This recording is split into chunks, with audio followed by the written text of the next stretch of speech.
오늘 먼저 제가 여러분들에게 말씀드릴 것은 사도 바울의 서신을 왜 우리가 연구해야 되냐 하는 이런 점이 되겠습니다.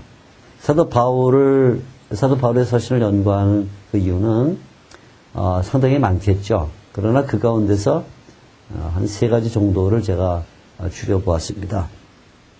첫째는 사도 바울의 이 서신을 통해서 우리가 가장 먼저 기독교의 완성을 발견할 수 있다는 이런 중요점을 갖습니다.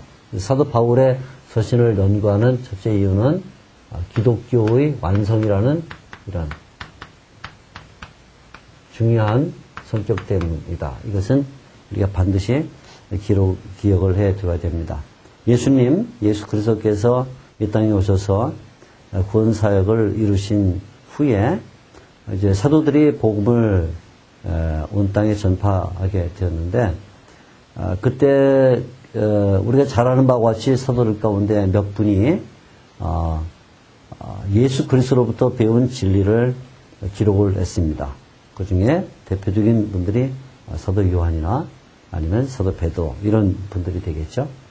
그러나 사도 바울은 특히 이 예수 그리스도의 이 복음의 진리를 훨씬 풍부하고 또 다양하게 그리고 더 깊게 이렇게 기록을 해 놓았습니다.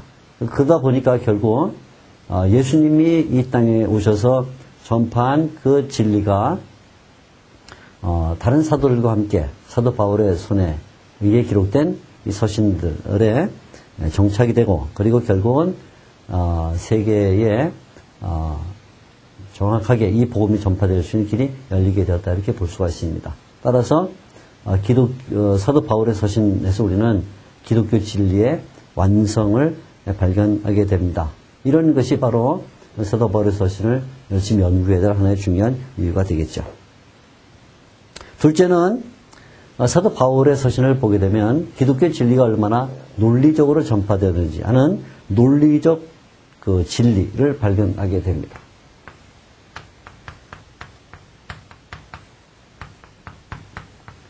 논리적 진리라는 이 말은 예수님은 이 세상에 오셔서 글을 남기지 아니하셨습니다. 그래서 예수님의 말씀은 그 당시에 듣는 청중들에게 이제 귀를 통해서 알려졌죠.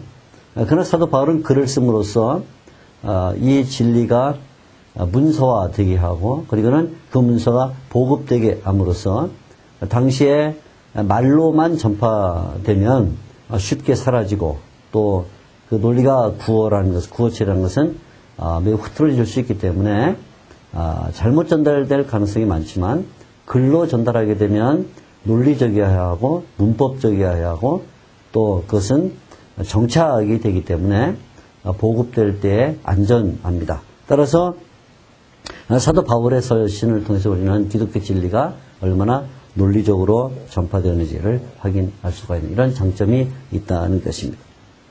세 번째로 사도 바울의 서신을 연구하는 또 하나의 중요한 이유는 초기 기독교의 상황을 이해하는데 굉장히 중요한 길라잡이가 된다는 것입니다.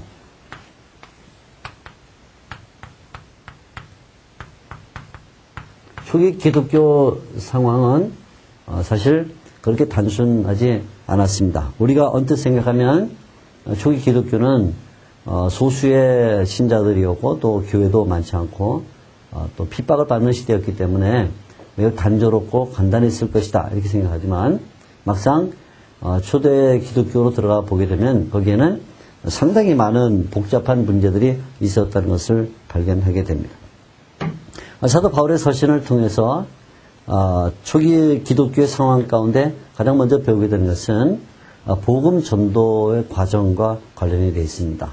사도들이 또는 당시의 초기 기독교가 어떻게 하나님의 복음을 전파했는가 하는 점들을 바울 서신을 통해서 많이 배울 수 있다는 이런 이점이 있습니다. 특히 과정 가운데는 전도의 방법, 또 어떤 내용을 전도했는가 하는 이런 전도의 내용들도 배울 수가 있습니다. 사도 바울 시대의 초기 기독교는 이미 상당한 대적자들에 의해서 곤란함을 당하고 있었습니다. 대적자들은 여러 가지로 나눠지는데 하나는 정치적인 의미에 있어서의 대적자들, 예를 들어 유대인이나 또는 로마 제국이나 이런 그 대적자들이 기독교에 매우 어려움을 가져다 주었다는 것을 발견하게 됩니다. 그런데 이와 같은 정치적인 대적자들보다도 더 어려웠던 것은 교회 안에서 혹은 교회 밖에서 생겨난 기독교 유사 종교들, 다시 말하면 이단들이겠죠. 이런 그 대적자들이 교회 안팎에 많이 생겨나면서 예수 그리스도가 시작한, 그리고 사도 바울이 완성하고 있는 바로 이 기독교의 적잖은 고통을 가져다 주었습니다. 사도 바울의 서신을 보게 되면 거의 매 성경 바로 이런 대적자의 문제를 다루고 있는데, 그것은 초기 기독교가 첫 발을 띄는 그 시작점부터 어떻게 어려움을 가지고 있었는지, 그럼에도 불구하고 그러한 정치적 또는 사상적 어려움들을 어떻게 극복할 수 있었는지 하는 것들을 우리에게 보여주고 있기 때문에 사도 바울의 서신을 연구하는 것은 초기 기독교의 상황을 이해하는데 대단히 중요한 이점을 준다는 것입니다. 이렇게 우리는 사도 바울의 서신을 연구하게 됩니다. 그런데 이렇게 사도 바울의 서신을 연구할 때 잊지 않고 꼭 기억해야 될 한 가지 중요한 사실이 있는데, 그것은 사도행전과의 관계입니다. 한편에는 누가가 기록한 사도행전, 거기에도 상당히 많은 부분이 사도 바울에 대한 이야기가 들어있죠. 또 다른 한편에는 사도 바울 자신이 기록한 서신들, 이렇게 두 개의 진영이 있는데, 바로 이 두 개의 진영, 한쪽에는 사도행전, 다른 한쪽에는 바울 서신이라는 두 개의 진영이 어떤 관계에 있느냐 하는 것입니다. 오래전에는 이 두 개의 그 작품 세계가 서로 대립적이다라고 생각했던 사람들이 있었습니다. 특별히 17세기 말 18세기까지 이르는 서구의 어떤 신학자들은 이 둘은 서로 그 대립적 관계에 있어서 바울 서신을 가지고 접근하게 되면 사도행전의 문제점을 발견하게 되고, 사도행전을 가지고 접근하게 되면 바울 서신의 문제점을 발견해서 이 둘을 합해 놓을 수가 없다, 이렇게 생각한 그런 때가 있었습니다. 지금도 물론 그렇게 생각하는 분이 없지는 않다고 봅니다.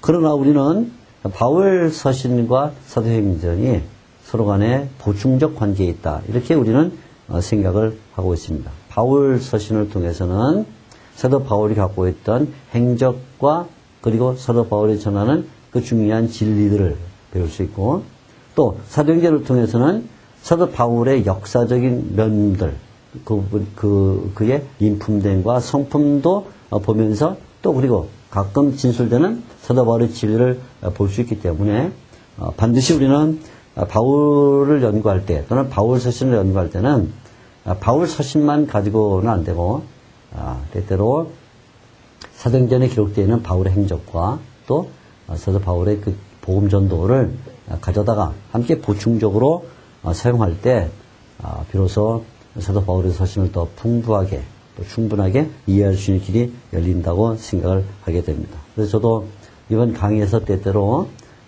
바울 서신을 강의하지만 필요에 따라서는 사도행전의 내용을 가져다가 서로 보충하는 그런 작업을 하게 될 것임을 미리 말씀을 드립니다. 이와 같이 우리는 바울 서신을 연구할 때 최소한 세 가지 중요한 이 의미를 발견하게 된다는 점을 먼저 마음속에 가지고 있어야 될 것 같습니다. 바울 서신을 연구하려면 반드시 또 넘어가야 될 하나의 큰 산이 있는데, 그것은 사도 바울의 연대기입니다.